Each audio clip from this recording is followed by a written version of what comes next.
ಬೆಂಗಳೂರು ಕೆಂಪೇಗೌಡ ಅಂತಾರಾಷ್ಟ್ರೀಯ ವಿಮಾನ ನಿಲ್ದಾಣದಲ್ಲಿ ಕಸ್ಟಮ್ಸ್ ಅಧಿಕಾರಿಗಳು ಬೃಹತ್ ಕಾರ್ಯಾಚರಣೆ ನಡೆಸಿ ವಿದೇಶದಿಂದ ಅಕ್ರಮವಾಗಿ ಸಾಗಿಸಿದ್ದ 2.97 ಕೋಟಿ ಮೌಲ್ಯದ 8.5 ಕೆಜಿ ಹೈಡ್ರೋಪೋನಿಕ್ ಗಾಂಜಾವನ್ನು ವಶಪಡಿಸಿಕೊಂಡಿದ್ದಾರೆ. ಥೈಲ್ಯಾಂಡ್ ಮತ್ತು ಮಲೇಷ್ಯಾದಿಂದ ಬಂದ 3 ಪ್ರಯಾಣಿಕರನ್ನ ಎನ್ಡಿಪಿಎಸ್ ಕಾಯ್ದೆಯಡಿ ಬಂಧಿಸಲಾಗಿದ್ದು, ಮಾದಕ ವಸ್ತು ಕಳ್ಳಸಾಗಣೆ ಜಾಲದ ಕುರಿತು ತೀವ್ರ ತನಿಖೆ ಮುಂದುವರೆದಿದೆ.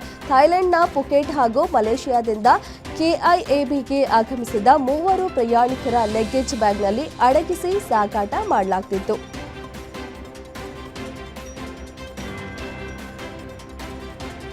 ವಿಳ್ಯದೆಲೆ ಮತ್ತು ಕಡಲೆಪುರಿ ಮಾರ್ತಿದ್ದ ಸಿದ್ದಾಪುರದ ಕಮಲಾಕರ್ ಭಟ್ ಕೇರಳದಲ್ಲಿ ಜ್ಯೋತಿಷ್ಯ ಕಲಿತು ಕೋಟ್ಯಾಧಿಪತಿ ಜ್ಯೋತಿಷಿಯಾಗಿ ಬೆಳೆದಿದ್ದು ಹೇಗೆಂಬ ಪ್ರಶ್ನೆ ಮೂಡಿದೆ. ಸುಚಿತ್ರಾ ಜೊತೆ ಸೇರಿ ಕೊಲೆ ಮಾಡಿದ ಪ್ರಕರಣದಲ್ಲಿ ಬಂಧಿತರಾದ ನಂತರ ಭಟ್ ಪ್ರಭಾವಿ ಸ್ಥಾನ ಮತ್ತು ಅಕ್ರಮ ಸಂಪಾದನೆಯ ರಹಸ್ಯಗಳು ಒಂದೊಂದಾಗಿ ಬಯಲಾಗ್ತಿದೆ. ಕಮಲಾಕರ್ ಭಟ್ ಬೆಂಗಳೂರು, ಶಿವಮೊಗ್ಗ ಮತ್ತು ಹುಬ್ಬಳ್ಳಿಯಲ್ಲಿ ತಮ್ಮ ಕಚೇರಿಗಳನ್ನು ತೆರೆದಿದ್ರು. ಪ್ರತಿ ಕಚೇರಿಯಲ್ಲಿ 10 ರಿಂದ 15 ಜನ ಸಿಬ್ಬಂದಿ ಕೆಲಸ ಮಾಡ್ತಿದ್ರು ಎನ್ನಲಾಗಿದೆ.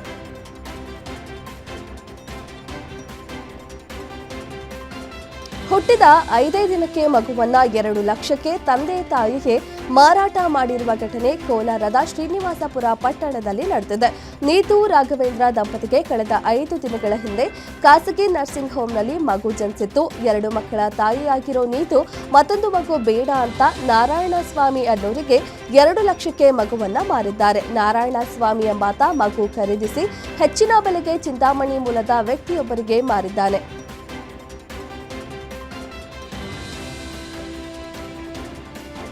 ಅಕ್ರಮವಾಗಿ ಯೂರಿಯಾ ಗೊಬ್ಬರ ಸ್ಟಾಕ್ ಇಟ್ಟಿದ್ದ ಗೌಡೌನ್ ಮೇಲೆ ಅಧಿಕಾರಿಗಳು ದಾಳಿ ನಡೆಸಿರುವ ಘಟನೆ ಬಳ್ಳಾರಿ ನಗರದ ಹೊರವಲಯದ ಇಂಡಸ್ಟ್ರಿಯಲ್ ಏರಿಯಾದಲ್ಲಿ ನಡೆದಿದೆ.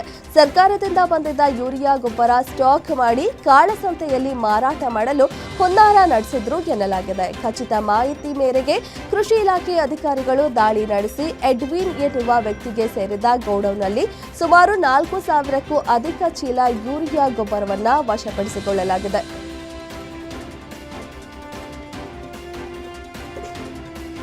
ಬೀದರ್ನ ಪಾಪನಾಶ ದೇವಸ್ಥಾನದ ಜೀರ್ಣೋದ್ಧಾರ ವಿಚಾರದಲ್ಲಿ ಕಾಂಗ್ರೆಸ್ ಹಾಗೂ ಬಿಜೆಪಿ ನಾಯಕರ ನಡುವೆ ಕ್ರೆಡಿಟ್ ವಾರ್ ಶುರುವಾಗಿದೆ. ಸಚಿವ ಈಶ್ವರ್ ಖಂಡ್ರೆ ಹಾಗೂ ಮಾಜಿ ಸಚಿವ ಭಗವಂತ್ ಖೂಬಾ ನಡುವೆ ಸಮರ ಶುರುವಾಗಿದ್ದು, ಬೀದರ್ನಲ್ಲಿ ಹಾಕಿದ ಖೂಬಾ ಭಾವಚಿತ್ರದ ಫ್ಲೆಕ್ಸ್ ಬ್ಯಾನರ್ ಅನ್ನ ಕಿಡಿಗೇಡಿಗಳು ಹರಿದು ಹಾಕಿದ್ದು, ಇದಕ್ಕೆ ಮಾಜಿ ಕೇಂದ್ರ ಸಚಿವ ಭಗವಂತ್ ಖೂಬಾ ಕಿಡಿಕಾರಿದ್ರು. 2024ರ ಮಾರ್ಚ್ 7ರಂದು ಪ್ರಧಾನಿಯಿಂದ ಪ್ರಸಾದ ನಿಲಯ ಯೋಜನೆ ಕಾಮಗಾರಿಗೆ ಶಂಕುಸ್ಥಾಪನೆ ನಡೆದಿತ್ತು. ಈಗ ಅದೇ ಕಾಮಗಾರಿಗೆ ಸಚಿವ ಈಶ್ವರ್ ಖಂಡ್ರೆ ಶಂಕುಸ್ಥಾಪನೆಗೆ ಸಿದ್ಧತೆ ನಡೆಸಿದ್ದಾರೆ. ನೆಲಮಂಗಲದಲ್ಲೊಂದು ಹೃದಯ ವಿದ್ರಾವಕ ಘಟನೆ ನಡೆದಿದೆ. ಪತಿಯ ಸಾವಿನ ವಿಷಯ ತಿಳಿದು ಮನನೊಂದು ಪತ್ನಿ ನೇಣಿಗೆ ಶರಣಾಗಿರುವ ಘಟನೆ ನಡೆದಿದೆ. ನೆಲಮಂಗಲ ನಗರದ ಜಕ್ಕಸಂದ್ರದ ಮನೆಯ ಬಾತ್ರೂಮ್ನಲ್ಲಿ ಕುಸಿದು ಬಿದ್ದ ಸ್ಥಿತಿಯಲ್ಲಿ ಪತಿ ರಾಜು ಸಾವನ್ನಪ್ಪಿದ್ರು. ಪತಿ ರಾಜು ಸಾವಿನ ಸುದ್ದಿ ತಿಳಿದು ಪತ್ನಿ ಮೀನಾ ಬೆತ್ತನಕೆರೆ ಬಳಿ ನೇಣು ಬಿಗಿದುಕೊಂಡು ಆತ್ಮಹತ್ಯೆ ಮಾಡಿಕೊಂಡಿದ್ದಾರೆ. ರಾಜು ಮತ್ತು ಮೀನಾ ದಂಪತಿಗೆ ತರುಣ್ ಎಂಬ ಮಗನಿದ್ದಾನೆ. ಚಂದ ನೀಡದೇ ಇದ್ದಿದ್ದಕ್ಕೆ ಯುವಕರ ಗುಂಪಿನಿಂದ ಅಂಗಡಿ ಮಾಲೀಕನ ಮೇಲೆ ಮಾರಣಾಂತಿಕ ಹಲ್ಲೆ ನಡೆಸಿರುವ ಘಟನೆ ಬೀದರ್ನ ಮೈಲೂರು ಬಡಾವಣೆಯಲ್ಲಿ ನಡೆದಿದೆ. ಶಿವರಾತ್ರಿ ಚಂದ ವಸೂಲಿ ಮಾಡಲು ಬಂದ ಯುವಕರು ಕೇಳಿದಷ್ಟು ಚಂದ ಹಣ ಕೊಡಲಿಲ್ಲ ಎಂದು ಯುವಕರ ಗುಂಪು ಹಲ್ಲೆ ಮಾಡಿದ್ದಾರೆ. ಈ ಘಟನೆಯಿಂದ ಮಹೇಶ್ ಅನ್ನೋ ಯುವಕನ ಕುತ್ತಿಗೆಗೆ ಗಂಭೀರ ಗಾಯವಾಗಿದ್ದು, ಯುವಕ ಮಹೇಶನಿಗೆ ಬೀಮ್ಸ್ ಆಸ್ಪತ್ರೆಯಲ್ಲಿ ಚಿಕಿತ್ಸೆ ನೀಡಲಾಗುತ್ತಿದೆ. ಈ ಸಂಬಂಧ ಗಾಂಧಿಗಂಜ್ ಪೊಲೀಸ್ ಠಾಣೆಯಲ್ಲಿ ಪ್ರಕರಣ ದಾಖಲಾಗಿದೆ. ಗಾಜಿಯಾಬಾದ್ನಲ್ಲಿ ಇತ್ತೀಚೆಗೆ ಆನ್ಲೈನ್ ಗೇಮ್ ಚಟಕ್ಕೆ ಬಿದ್ದು 3 ಸಹೋದರಿಯರು ಆತ್ಮಹತ್ಯೆ ಮಾಡಿಕೊಂಡಿದ್ರು. ಇದೀಗ ಅಂತಹದ್ದೇ ಘಟನೆ ತುಮಕೂರಿನ ಗುಬ್ಬಿಯಲ್ಲಿ ನಡೆದಿದೆ. ಸೋದರಳಿಯನ ಆನ್ಲೈನ್ ಚಟಕ್ಕೆ ಇಡೀ ಕುಟುಂಬವೇ ನಾಮಶೇಷವಾಗಿದೆ. ಬಿಹಾರದ ನಳಂದಾ ಜಿಲ್ಲೆಯ ರಾಜಗಿರ್ಗೆ ಹೋಗಿ ಅಲ್ಲಿನ ಧರ್ಮಶಾಲಾದಲ್ಲಿ ಕೊಠಡಿ ಪಡೆದು ಆತ್ಮಹತ್ಯೆ ಮಾಡಿಕೊಂಡಿದ್ದಾರೆ. ಬೌದ್ಧರು ಮತ್ತು ಜೈನರ ಪ್ರಮುಖ ಯಾತ್ರಾ ಸ್ಥಳವಾದ ರಾಜಗಿರ್ ಪಟ್ಟಣದಲ್ಲಿ ಈ ಘಟನೆ ನಡೆದಿದೆ. ಮೃತರನ್ನ ಜಿಆರ್ ಸುಮಂಗಲ, ಶಿಲ್ಪಾ ಜಿಆರ್ ಮತ್ತು ಶ್ರುತಾ ಜಿಬಿ ಮಗ ಜಿಆರ್ ನಾಗಪ್ರಸಾದ್ ಎಂದು ಗುರುತಿಸಲಾಗಿದೆ. ಕಿಲ್ಲರ್ ಬಿಎಂಟಿಸಿಗೆ ಮತ್ತೊಂದು ಬಲಿಯಾಗಿದೆ. ಟಿನ್ ಫ್ಯಾಕ್ಟರಿ ಬಳಿ ನಡೆದ ದುರಂತದಲ್ಲಿ ಯುವತಿ ಸ್ಥಳದಲ್ಲೇ ಸಾವನ್ನಪ್ಪಿದ್ದಾಳೆ. ಮಣಿಪುರದ ಮೂಲದ ಹನ್ನಾ ಇನಕ ಮೃತ ಯುವತಿಯಾಗಿದ್ದು ಬೆಂಗಳೂರಿನ ಖಾಸಗಿ ಕಂಪನಿಯಲ್ಲಿ ಕೆಲಸ ಮಾಡುತ್ತಿದ್ರು ಎನ್ನಲಾಗಿದೆ. ಎಂದಿನಂತೆ ಕೆಲಸಕ್ಕೆ ತೆರಳುವ ವೇಳೆ ಟಿನ್ ಫ್ಯಾಕ್ಟರಿ ಬಳಿ ಬರ್ತಿದ್ದಂತೆ ಹಿಂಬದಿಯಿಂದ ಬಂದ ಬಿಎಂಟಿಸಿ ಎಲೆಕ್ಟ್ರಿಕ್ ಬಸ್ ಡಿಕ್ಕಿ ಹೊಡೆದಿದೆ. ಡಿಕ್ಕಿಯ ರಭಸಕ್ಕೆ ಬಸ್ನ ಚಕ್ರ ಯುವತಿಯ ತಲೆ ಮೇಲೆ ಹತ್ತಿದ್ರಿಂದ ಸ್ಥಳದಲ್ಲೇ ಆಕೆ ಮೃತಪಟ್ಟಿದ್ದಾಳೆ.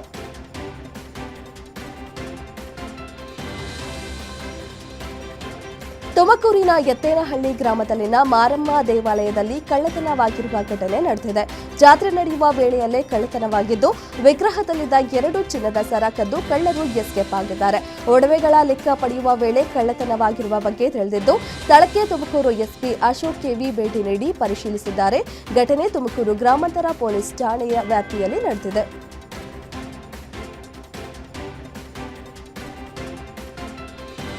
ಬಾಲಕಿ ಮೇಲೆ ಬೀದಿ ನಾಯಿಗಳ ದಾಳಿ ನಡೆಸಿರುವ ಘಟನೆ ಕಲಬುರಗಿ ನಗರದ ರೆಹಮಾನ್ ಕಾಲೋನಿಯಲ್ಲಿ ನಡೆದಿದೆ.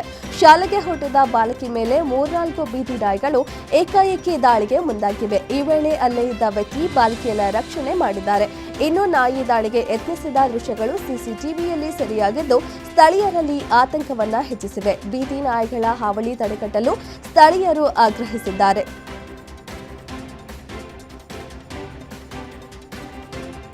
ಒಬ್ಬ ವಿದ್ಯಾರ್ಥಿ ಮೇಲೆ 4 ಶಿಕ್ಷಕರು ಮನಬಂದಂತೆ ಹಲ್ಲೆ ಮಾಡಿರುವ ಘಟನೆ ಚಿಕ್ಕಬಳ್ಳಾಪುರ ಜಿಲ್ಲೆಯ ಗೌರಿಬಿದನೂರು ನಗರದ ವಿದ್ಯಾನಿಧಿ ಶಾಲೆಯಲ್ಲಿ ನಡೆದಿದೆ. ಬೇರೆಯವರ ಬುಕ್ನಲ್ಲಿ ಪೇಜ್ ಹರಿದ ಅನ್ನೋ ಕಾರಣಕ್ಕೆ 8ನೇ ತರಗತಿಯ ವಿದ್ಯಾರ್ಥಿ ಸುಶಾಂತ್ ಮೇಲೆ ಶಿಕ್ಷಕರು ಹಲ್ಲೆ ನಡೆಸಿದ್ದಾರೆ.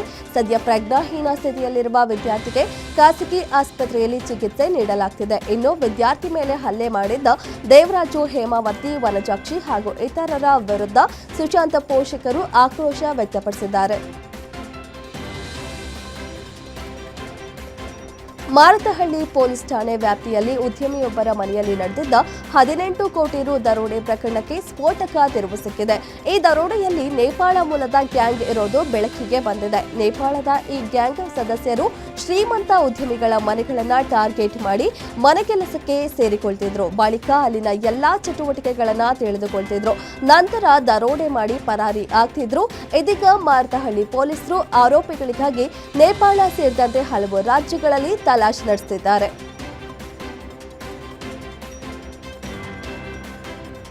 ಭಾರತೀಯ ಕರಾವಳಿ ರಕ್ಷಣಾ ಪಡೆ ಮತ್ತು ಸಮುದ್ರ ಮತ್ತು ವೈಮಾನಿಕ ಕಣ್ಗಾವಲು ಒಳಗೊಂಡ ಜಂಟಿ ಕಾರ್ಯಾಚರಣೆಯು ಪ್ರಮುಖ ಅಂತಾರಾಷ್ಟ್ರೀಯ ತೈಲ ಕಳ್ಳ ಸಾಗಣೆ ದಂಧೆಯನ್ನ ಭೇದಿಸಿದೆ.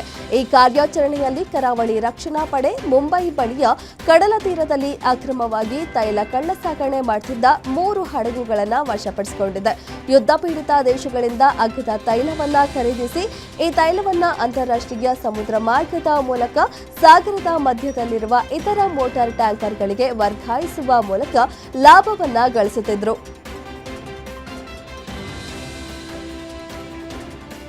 ಛತ್ತೀಸ್ಗಢದ ದಾಂತೇವಾಡ ಡಿವೈಎಸ್ಪಿ ಕಲ್ಪನಾ ವರ್ಮಾ ಉದ್ಯಮಿ ದೀಪಕ್ ಟಂಡನ್ ರನ್ನ ಮದುವೆಯಾಗುವುದಾಗಿ ನಂಬಿಸಿ ಹಣ, ಚಿನ್ನಾಭರಣ, ಆಸ್ತಿಯನ್ನ ಪಡೆದಿದ್ರು. ಇದರ ವಿರುದ್ಧ ದೀಪಕ್ ಟಂಡನ್ ಡಿಜಿಐಜಿಪಿಗೆ ಲಿಖಿತ ದೂರು ನೀಡಿದ್ರು. ಈ ಬಗ್ಗೆ ತನಿಖೆ ನಡೆಸಿ ಡಿವೈಎಸ್ಪಿ ಕಲ್ಪನಾ ವರ್ಮಾ ಅವರನ್ನ ಸಸ್ಪೆಂಡ್ ಮಾಡಲಾಗಿದೆ. ಛತ್ತೀಸ್ಗಢದ ದಂತೇವಾಡ ಜಿಲ್ಲೆಯಲ್ಲಿ ನಿಯೋಜಿತವಾಗಿರುವ ಉಪ ಪೊಲೀಸ್ ವರಿಷ್ಠಾಧಿಕಾರಿಯೊಬ್ಬರು ತಮ್ಮ ಹುದ್ದೆಯನ್ನ ದುರುಪಯೋಗ ಪಡಿಸಿಕೊಂಡು ತಮಗೆ ಆರ್ಥಿಕ ನಷ್ಟ ಉಂಟು ಮಾಡಿದ್ದಾರೆ ಎಂದು ಉದ್ಯಮಿಯೊಬ್ಬರು ದೂರು ನೀಡಿದ್ದಾರೆ.